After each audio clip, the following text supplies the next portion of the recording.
परम शांति बाबूजी आपका स्वागत है। और आज हम ये जानना चाहते हैं शक्ति, महाशक्ति और परम महाशक्ति का डिफरेंट जानना चाहते हैं। पर मैं अपने श्रोताओं की ओर से एक और भी क्वेश्चन आपको कहना चाहता हूँ। बाबूजी, आज तक हमने बहुत सारी देवियों का नाम सुना है। ज़्यादातर लोग माँ जगदम्बा को मानते हैं, माँ वैष्णो को मानते हैं, और ये अलग अलग शक्तियों की हमेशा से उपासना होती रही है। नवरात्रि के दौरान भी नव शक्तियों की उपासना होती है। और आज हमारे भारत देश के अंदर हर जगह, हर खेतों में कहीं ना कहीं शक्तियों की उपासना होती रही है। लोग छोटी छोटी देवियों की उपासना करते हैं, कोई ढबोड़ी माता, कोई क्या माता, मतलब ऐसी हजारों और मैं तो कहूँगा लाखों माता आ चुकी है। 33 कोटि देवियां भी आ चुकी हैं। तो अब मनुष्य बहुत कंफ्यूज है और वो ये जानना चाहते हैं कि ओरिजिनल शक्ति कौन है, महाशक्ति कौन है, परम महाशक्ति कौन है, किसकी आराधना करनी चाहिए, कैसे पावर लेनी चाहिए। रियलिटी में भक्ति मार्ग से आगे अगर वो ज्ञान मार्ग में जाएं तो इसका रहस्य वो कैसे समझे, आप बताइए। देखो, इस ब्रह्मांड का थोड़ा रहस्य समझना पड़ेगा कि इस ब्रह्मांड की इस हमारे ब्रह्मांड की शक्ति, आदि शक्ति जिसको कहते हैं जी, वो शिव की अर्धांगना कहते हैं ना, अर्धनारेश्वर भी कहते हैं। जी जी जी। तो शिव की अर्धांगना है। शिव है परम पुरुष। शिव आकारी शिव की बात करता हूँ, निराकार शिव की बात नहीं करता। ठीक है। निराकार शिव तो परमधाम में रहकर वो निराकार से आकारी बना। ठीक है। आकारी शिव ने अपने अंदर से शक्ति निकाली। ठीक है। तो वो शक्ति जिसने ब्रह्मा विष्णु शंकर की रचना की, ठीक है, और वो शक्ति जो शिवपुरी में रहती है, ऊपर ब्रह्मापुरी, विष्णुपुरी, शिवपुरी से ऊपर रहती है, और वो शक्ति ब्रह्मा विष्णु शंकर द्वारा काम कराती है। ब्रह्मा द्वारा सर्जन, विष्णु द्वारा पालना और शंकर द्वारा काम कराती है। पूरे ब्रह्मांड का सर्जन, मतलब वो कंट्रोल करती है। जब तीन देव बोलते हैं ना, ब्रह्मा विष्णु शंकर तीन देव कहते हैं। त्रिदेव को जब भी कोई कठिनाई होती है, असुर नहीं मरता, तब वो माँ शक्ति के पास जाते हैं। और माँ शक्ति, उसको कोई अवतार होता है वो असुरों को मारने के लिए, और वो असुरों को मारकर फिर वापस ऊपर चली जाती है। तो ये एक ब्रह्मांड की बात है, एक ब्रह्मांड की शक्ति है। ऐसी तरह महाशक्ति, तो महाशक्ति महाब्रह्मांड की, महाब्रह्मांड माना गैलेक्सी, आकाश गंगा की कंट्रोलिंग पावर माँ है। महाशक्ति माना महाब्रह्मांड, माना गैलेक्सी, माना आकाश गंगा की माँ है। उसके द्वारा महाशिव और महाशक्ति ने निराकारी रूप में मिलकर, महाशिव ने निराकारी रूप में, निराकार में भी जो हम लाइट और माइट कहते हैं, तो लाइट माना शिव और माइट माना शक्ति। तो शिव शक्ति काम कराते हैं। ऐसी तरह महाशिव महाशक्ति पूरे ब्रह्मांड को कंट्रोलिंग करती है। महाशक्ति हमेशा अनंत कोटि ब्रह्मांडों को कंट्रोल करती है। और वो महाविष्णु की रचना करती है, महाब्रह्मा, महाइंद्र, वहाँ हाई क्वालिटी आत्माओं की रचना करती है वो महाशक्ति द्वारा। ऐसी रचना करके अनंत कोटि ब्रह्मांडों को वो संचालन करती है। जरूर पड़ने पर अनेक रूप निकाल के महाशक्ति अपने अनेक रूप निकालती है और अनंत कोटि ब्रह्मांडों का संचालन करती है। उसको महाशक्ति कहेंगे, महाशक्ति। और उससे आगे वो गैलेक्सी की है, तो वो इससे ऊपर है यूनिवर्स, परम महाब्रह्मांड, तो परम महाशक्ति है। वो अनंत कोटि गैलेक्सियों को, मतलब खरबों गैलेक्सियों को वो चलाती है, परम महाशक्ति। तो परम महाविष्णु, परम महाब्रह्मा के द्वारा ये सब सर्जन होता है, विसर्जन होता है। सब ब्रह्मांडों का, अनंत कोटि ब्रह्मांडों का सर्जन विसर्जन होता रहता है महाकाल प्रलय में। ऐसी इससे आगे है परम महाशक्ति, परम महाशक्ति। आगे बढ़ते जाओ तो ग्रेट यूनिवर्स, मल्टीवर्स माना 100 कला का ब्रह्मांड। हमारा यूनिवर्स है 16 कला का ब्रह्मांड। बाबूजी, क्या आप बता सकते हैं कि जो गायत्री माता है, जिसको बहुत लोग मानते हैं, क्या वो महाशक्ति में होगी, शक्ति में होगी, या परम महाशक्ति? तो एक ही होती है। इस ब्रह्मांड की शक्ति आदि शक्ति कहते हैं, वो तो शिवपुरी में रहती है। बाकी ये सब 33 कोटि देवी देवताओं की जो उसका सर्जन हुआ है, कोई ने कोई गायत्री मंत्र दिया, किसी ने कोई मंत्र दिया, ये सब मंत्र सब हिस्ट्री हो गई सब। ये ब्रह्मांड का, हमारे शास्त्रों में भी एक ब्रह्मांड का ही ज्ञान है, ब्रह्मा विष्णु शंकर का ज्ञान है, शिव शंकर का ज्ञान है। महाब्रह्मांड माना अनंत कोटि ब्रह्मांडों का ज्ञान। अनंत कोटि ब्रह्मांड कैसे बने, क्यों बने, माना गैलेक्सी, आकाश गंगा है, वो सब डिटेल में जाओ, आगे जाओ। अच्छा बाबूजी, ये बताइए कि जो लोग शिव शक्तियों की आराधना करते हैं, जो शिव को नहीं मानते, शिव शक्तियों को मानते हैं, तो क्या उनको प्राप्ति होगी? देखो, जो पुरुष के बिना प्रकृति का संभव नहीं है ना। ठीक है। कोई भी पुरुष होता है तो प्रकृति का सर्जन करता है ना। जैसे ब्रह्मा ने अपने अंदर से सरस्वती को निकाला, विष्णु ने अपने अंदर से लक्ष्मी को निकाला। भले अलग अलग डिफरेंस ऑफ ओपिनियन है, शास्त्रों में तो सब ज्ञान एडिशन ऑल्ट्रेशन होता रहता है ना। ये पुराण माना हिस्ट्री, वेद ज्ञान जो है सब हिस्ट्री है, सब जो हुआ है पुराणों में हिस्ट्री माना, वो जो हो गया वो लिखा हुआ है, वो हम मानते हैं, वो परम सत्य है। हमारे वेद उपनिषद सब परम सत्य है, तो उसमें एडिशन ऑल्ट्रेशन हुआ है।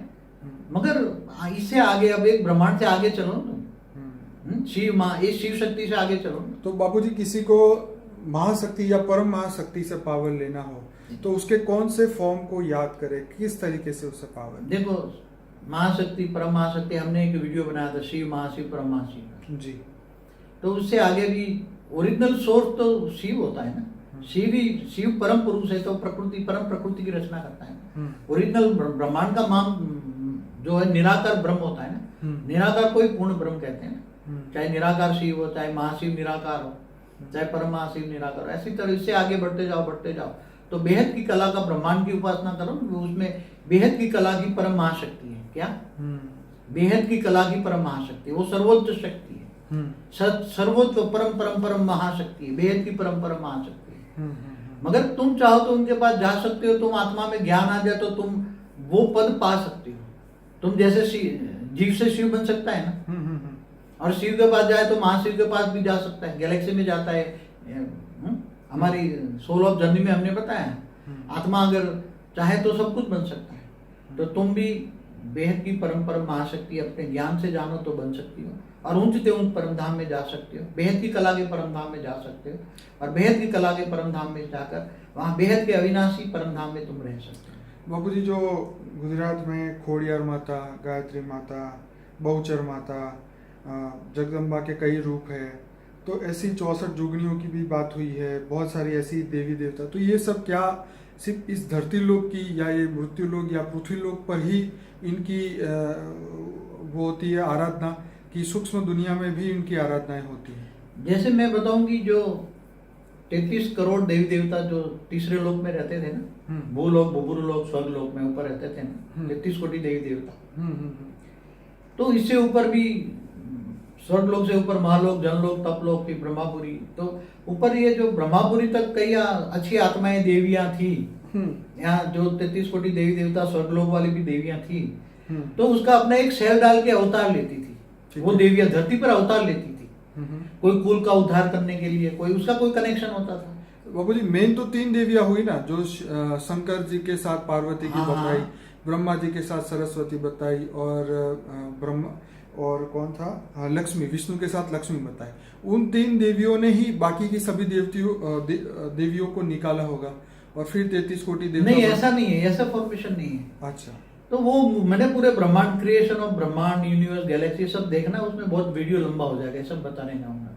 ठीक है। मगर जो ऊपर में सूक्ष्म जगत में, चाहे देवी हो देवता हो, जो ऊपर में जो रहते हैं सूक्ष्म जगत में, ठीक है, वो जब जगत कल्याण दे या कोई कुल का उद्धार करने के लिए कुल देवी बनकर आती है। हाँ बिल्कुल, इसके बारे में बताओ। कुल देवी तो जैसे वैष्णो देवी कुछ बहनें बनकर आई धरती पर, हाँ। तो सूक्ष्म में ऊपर 5-7 देवियां थी सखी बन के धरती पर, उसने 5-7 देवियों ने अवतार लिया। अवतार माने उसका एक सेल होता है, खुद नहीं आता। ठीक है, खुद तो ऊपर रहती है, ऊपर से ये अवतार होते हैं। अवतार माने उसका एक पावर होता है, एक सेल होता है, पावर होता है। और धरती पर असुरों को मारने के लिए ऐसी देवी देवताओं का अवतार होता है। बिल्कुल। तो ये अच्छा कार्य करती, तो अलग अलग नाम से प्रसिद्ध हो जाती है। तो शिव असुरों को मारने के लिए शक्तियों को भेजते हैं? नहीं, शिव नहीं, वो तो बहुत बड़ा, पूरे ब्रह्मांड में जब कोई नहीं मार सकता ना, ऐसे असुर होते हैं। जब ब्रह्मा विष्णु शंकर भी कोई नहीं मार सकता, सही है, तब वो आदि शक्ति जो कहते हैं ना, जो शिवपुरी में आदि शक्ति, आज ब्रह्मांड की आदि शक्ति, तब वो अवतार लेती। बाकी छोटे छोटे असुरों को मारने के लिए तो ये 33 कोटि देवियां है ना, वो ऊपर तीसरे लोक में रहती है ना, स्वर्ग लोक में। वो अपने एक सेल डाल के वो अवतार लेती है, छोटे छोटे असुरों को तो मारती है, कुल का उद्धार करने के लिए आती है, कुल देवी बनकर। तो ये सब ये छोटी छोटी देवियां है, कोई गांव की देवी है, कोई मोहल्ले की देवी है, कोई कुल देवी है, ऐसा बनके इनके अवतार धरती पर अवतार होते रहते हैं। पहले होते थे, अब सब ये नहीं है, सब बदल चुका। नई दुनिया के लिए नया ज्ञान चाहिए, इसलिए बहुत गहरा ज्ञान है ये सब। हमने ये शिव महाशिव परम महाशिव की वीडियो देखी। जो 7 सीक्रेट ऑफ शिवा है वीडियो, उसमें आपने ये बात बताई है। पर शक्ति, महाशक्ति और परम महाशक्ति में आपने पहली बारी इस वीडियो में बताया है। हाँ। इसके बारे में और कुछ कहना चाहेंगे? बस मैं चाहता था कि जो हाई क्वालिटी आत्मा है तो हमारी वीडियो देखेगी तो विचार सागर मंथन करेगी, ज्ञान सागर में डूबेगी, गोते के लगाएगी। अब युग परिवर्तन हो रहा है, पूरा मतलब पूरा मल्टीवर्स बदलने के लिए ऑलमाइटी ऑथोरिटी। तो अब आत्मस्वरूप बन के पहले स्वयं को पहचानो, तुम आत्मा हो। आत्मस्वरूप बन के ऑलमाइटी ऑथोरिटी को याद करो, याद माना योग, कनेक्शन जोड़ो, तो तुम्हारी आत्मा में ऊंचते उच्च परम धाम से पावर आएगी। बेहद का अविनाशी परम धाम में पावर आएगी, और वहां से पावर आकर आत्मस्वरूप बनोगे तो तुम्हारा कारण शरीर, सूक्ष्म शरीर, जो अनेक शरीर, अनेक जन्मों से अनेक शरीर बनते हैं, वो सब अंदर तुम्हारे शरीर में समाये हुए हैं। बिल्कुल। और वो अनेक जन्मों का विकर्म विनाश हो जाएगा। आत्मा में सब रिकॉर्डिंग होता है, अनेक जन्मों का पाप रिकॉर्डिंग जो पड़ा है, विकर्म विनाश हो जाएगा। पावर आने से सब डिलीट हो जाएगा और तुम कर्मातीत अवस्था को पाओगे। और कर्मातीत अवस्था पर भी हमारा वीडियो है, देखिए। तो तुम फिर ये जन्म मरण से चक्र में जाकर ऊंचते उच्च परम धाम में जाओगे। और परम शांति सोचो, बोलो, घर में परम शांति मिलेगी, लोग परम शांति के वाइब्रेशन फैलाए ताकि दूसरों को भी परम शांति मिलेगी। नेगेटिव विनाश के वायुमंडल को परम शांति में बदलो। विनाश नहीं होना है, परम शांति होना है। विनाश कभी भी नहीं होना है, परम शांति के वाइब्रेशन फैलाओ। परम शांति से आपका घर भी परम शांति से भर जाएगा, और आपके जहाँ जहाँ भी परम शांति आत्मस्वरूप में स्थित होगा, परम शांति सोचो, बोलो, पूरा विश्व बदल जाएगा। इतनी ताकत है। तो बापूजी, आपका बहुत बहुत धन्यवाद। मैं सभी श्रोताओं को कहूँगा कि बापूजी का अनस्पोकन ट्रूथ बाय बापूजी का प्लेलिस्ट जरूर देखिए, 125 वीडियोस है। और साथ में ये भी कहना चाहूँगा, फॉर द बिगिनर का भी प्लेलिस्ट है और मेडिटेशन का भी प्लेलिस्ट है। तो आत्मज्ञान बढ़ाने के लिए ज्ञान तो आपको प्राप्त करना ही पड़ेगा।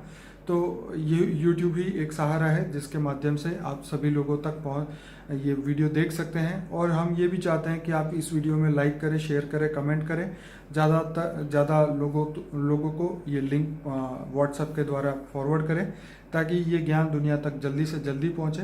बापूजी, आपका बहुत बहुत धन्यवाद। परम शांति। परम शांति।